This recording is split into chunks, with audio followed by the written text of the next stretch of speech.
Hello, friends. Welcome to Chapter 8 of the fourth treatise, To Come to Know.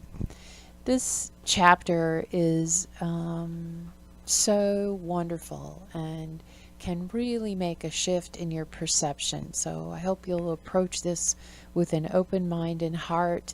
And if it speaks to you, but you feel like you don't quite get it, keep coming back because they're real treasures.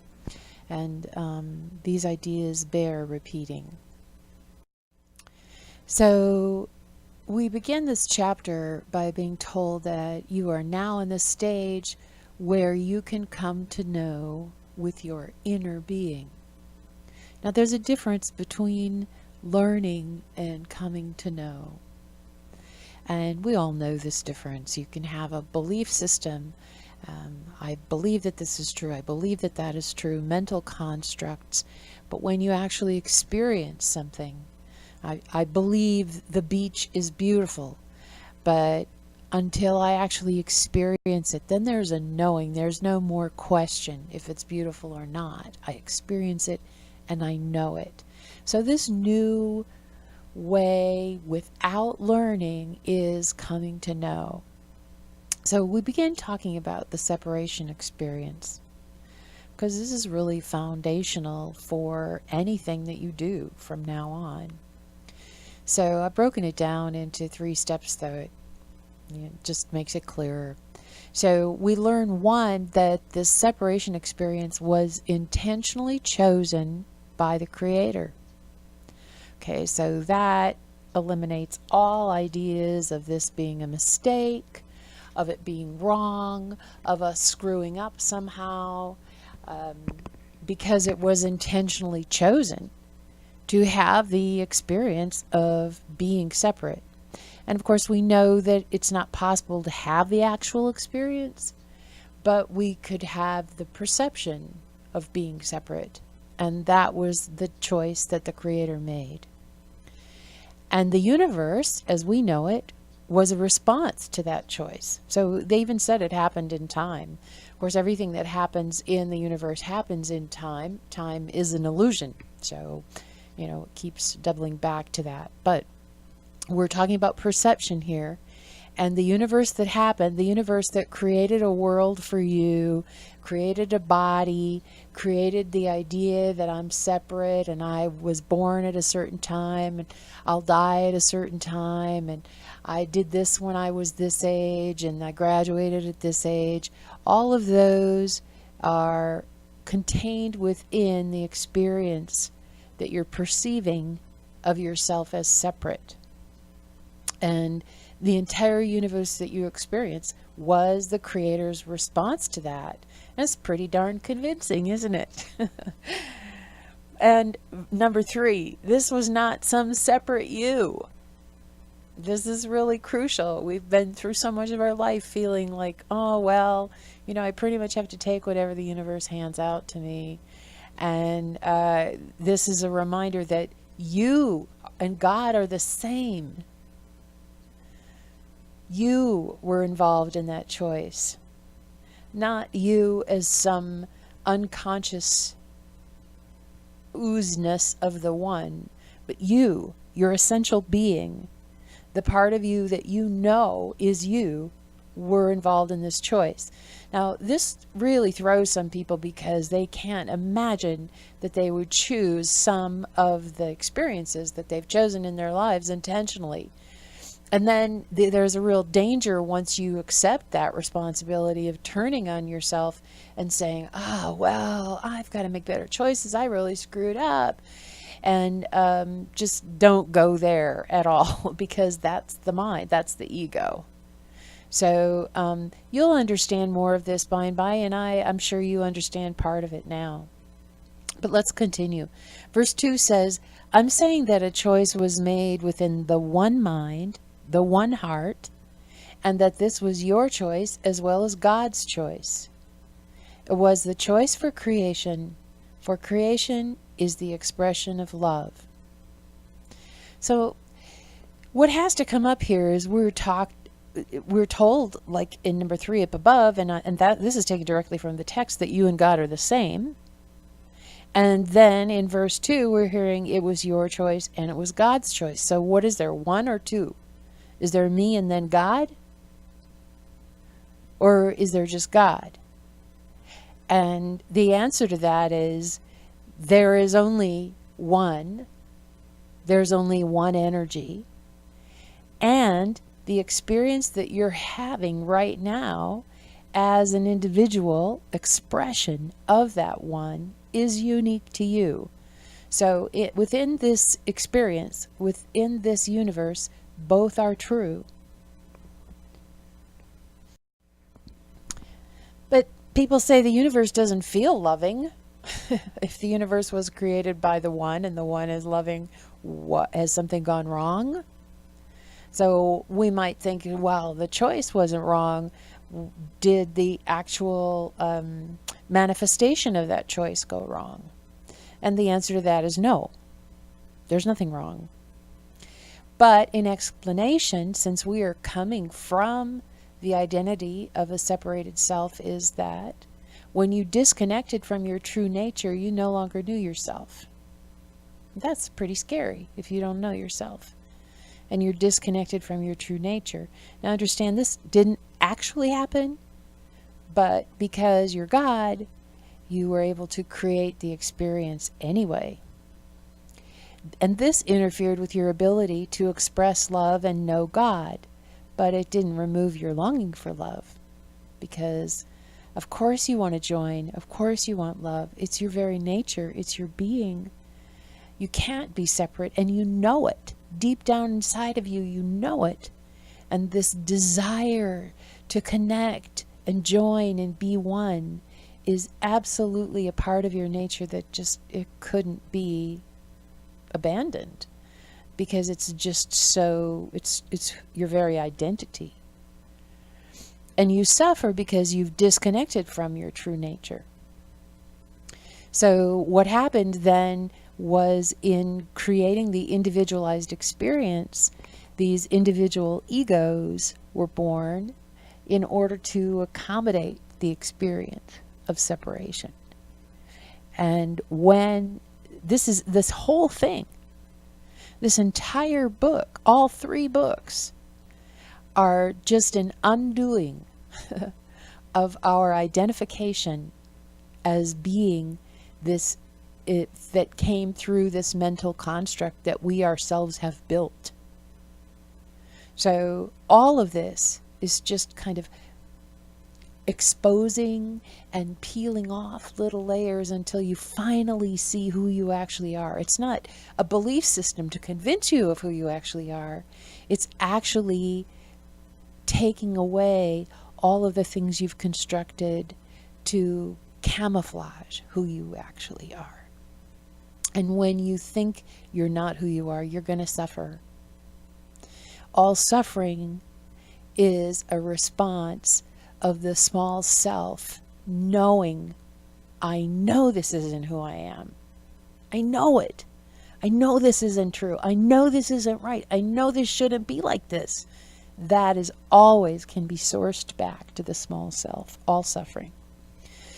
Because you could never disconnect from your true nature, but the perception of separation was born from an idea of God, because God, the creator, is a creator, and creations are born from ideas. Now, a reminder that you're God too. So this was your idea too. The creator's every idea can become manifest. And the idea of a separate you created your experience of being a separate being. So it says in other places, and also in A Course in Miracles, you're an idea of God. And you are God. So you're both. You're both the idea being manifest, and you're the source of the idea. Verse 8, since God was the center of your being, it was impossible to disconnect your heart and still live, which is why that longing for love persists. What could be disconnected was your will, or in other words, your mind. So, of course, the Creator, the One, the All, has infinite intelligence. And the only thing, there was just a little small in this particular expression that could be disconnected in order to create the illusion of separation. And that disconnection was an idea become manifest in the mind of infinite intelligence. And that's all that's going on here. So this disconnected mind rebelled against the perfection of creation. And as it rebelled, it built this identity and form and this entire universe, this world that would support the idea that it was a separate, isolated being. Now, it tells us in the text that the independent mind was unwilling to wait for the fullness of time. So when we entered into the universe, we entered into the illusion of time. And this refers to the learning limits of the body. So when you're in time, then it takes time. And the independent mind didn't want to wait until it could develop naturally. And so the ego then developed all sorts of other ways to try to get where it needed to go. So this heart is still connected. This feeling like, I gotta grow, there's something better than this, is still the pulse behind the ego. And that created a constant drive to be better, faster, and be more. And that is a natural impulse to grow and explore.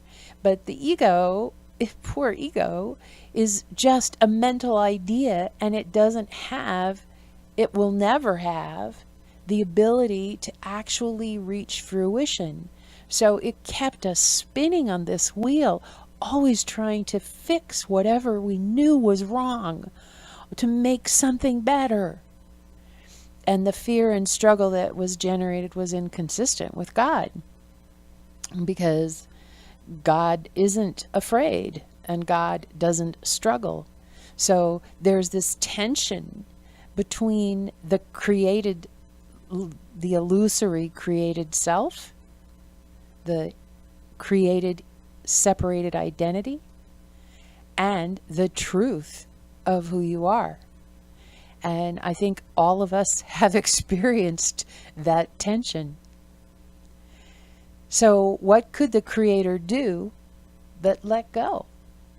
The Creator not being something outside of yourself that's disconnected.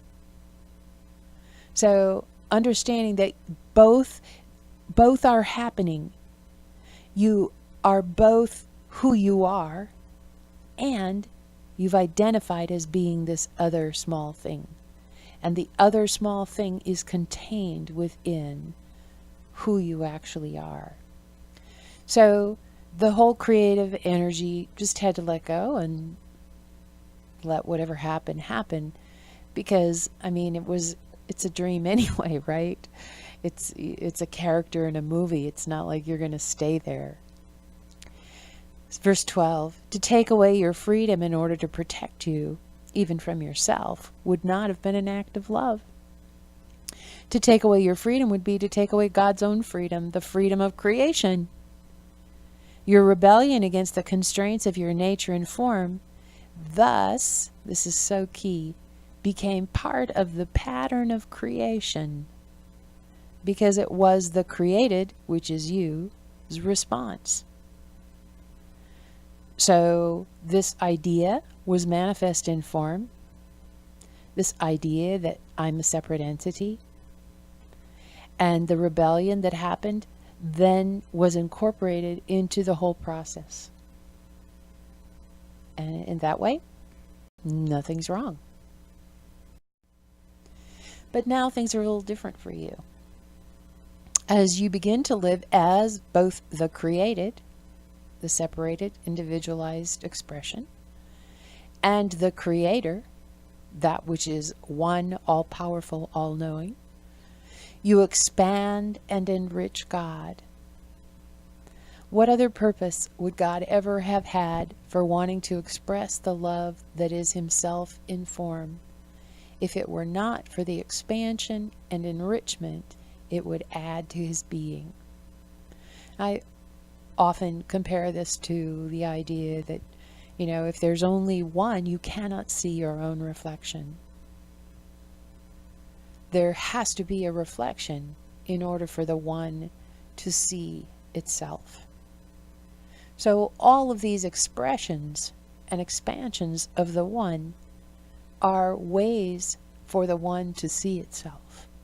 And that's actually what's happening here. Only the ego doesn't understand this, because the ego is completely just an idea. It's false. It's not real. It was just something that was constructed by the created in order to have this experience. But you as an individual expression and you as a creator come to know self through expression and expansion. And you can even think of this from your small self. Like, how do you get to know yourself? Through expressing yourself, expanding yourself, learning new things, trying new things, having new experiences. That's how you get to know yourself. And that's also how the creator, you as creator, get to know yourself. So now we have another, kind of a paradox here. While truth is unchanging, so the fact that you're a creator, and that you are the creator, and you're all powerful, and that there's only one, that doesn't change. Can't change. But then there's this other thing going on. Creation itself, which is the movement of the one, is never static. Both through our individualized expression and on the grander scale. It's always fresh. Because it never just stays the same. It's only the mind that creates the illusion of sameness. As it runs its constantly streaming mental constructs based on the past. So you'll notice, it might seem like my life isn't fresh. I'm looking at the same old walls I've always looked at. I feel like I'm in the same body I've always been in. And I have the same family in the same setting. And those are all the mental constructs of the past that the ego, the mind, has built for you in order for you to have this particular experience. But now you're not limited to that experience. Verse 14, consciousness of what is, the Christ consciousness that allows you to be in communion with God, is not a static state. Okay, so consciousness of what is. So consciousness is the same as awareness. When you are aware of what is, what's actually true right now in this present moment, looking from your place of being, giving your attention to what's true in this moment, then you have what's called the Christ consciousness, which is the one who's having the separation experience while knowing who it actually is. That's Christ consciousness. And that allows you to be in communion with God, which is yourself, which is the part of yourself that's true and connected and part of the one. And that is not a static state. And try it and see for yourself. Notice what's true in this moment. And now in this moment. Were they identical? Never. Never identical. So everything that you're going to learn in the rest of the treatise and in the dialogues is going to come back to this over and over again. This both things are true. That there's something in you that it absolutely is an unchanging truth, and there's this fresh experience that's available to you right now. And that fresh experience is your way home. So, expansion isn't about mastering a task or exhausting a subject. That's how we used to think of it in the time of learning. Like, if I want to get better, if I want to be more impressive, or I want to be more of a master at something, I need to really, really get good at this. But expansion as a creator and creative energy comes to know continuously, to be constantly conscious or aware of what is. That's how you expand, through being constantly aware of what's actually happening in each individual moment. It's like, he compares it in the text to beauty. Do you know it once and are finished with it, never to experience it again? Do you see the beauty of a flower and see it and go, oh, that's so beautiful, and then that's it, I never have to look at another flower because I know flowers are beautiful? No, it's actually an experience. Experiencing beauty is an active experience. It's not a mental construct, it's an experience. And in the same way, this experiencing whatever is true now is an active moment experience. He goes on to say in verse 16 that the only instance in which this is the truth is in regards to learning who you are.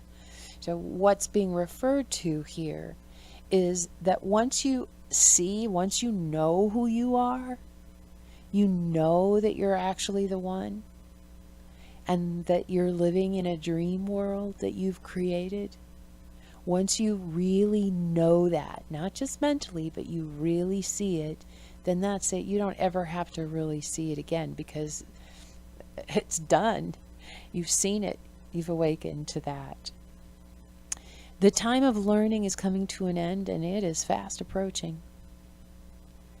And we end with verse 17. Coming to know through learning will be of the past, as soon as Christ consciousness is sustainable. Remember, Christ consciousness is that awareness of who you are, and it's sustainable. In other words, while you're doing this, you're going to trip back and think you're the ego and think you're the individualized self, and that happens for a while, which is why there is contained in this experience a sort of a practice, a sort of a discipline, like kind of trying to remember, oh, that's right. Oh, look, I'm caught. So becoming the witness, watching when you bite the hook, and when you're off and running with all of the mechanisms that the mind has been perpetually feeding you, and then bringing yourself back to awareness of what's actually happening in this moment, is actually what that practice is. And as soon as Christ consciousness is sustainable, so that's how you live your life, and you begin to come to know through constant revelation of what is. So the revelation, just the word revealed, it's revealed to you. What is revealed to you. How? By you turning your attention toward it. So your attention is your power. When you turn your attention toward what is here right now, then that's how you come to know. True learning has had only one purpose, the purpose of returning you to awareness of your true identity. Be done with learning now, as you accept who you truly are.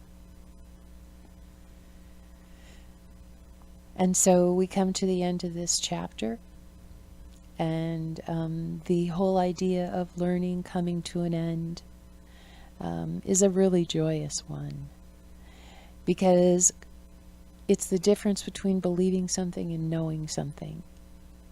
And this is the most wonderful part of this whole training, that it's not about coming to learn, coming to believe a certain system. mental constructs. It's actually coming to look and see and know the truth of what's really here. What's really here?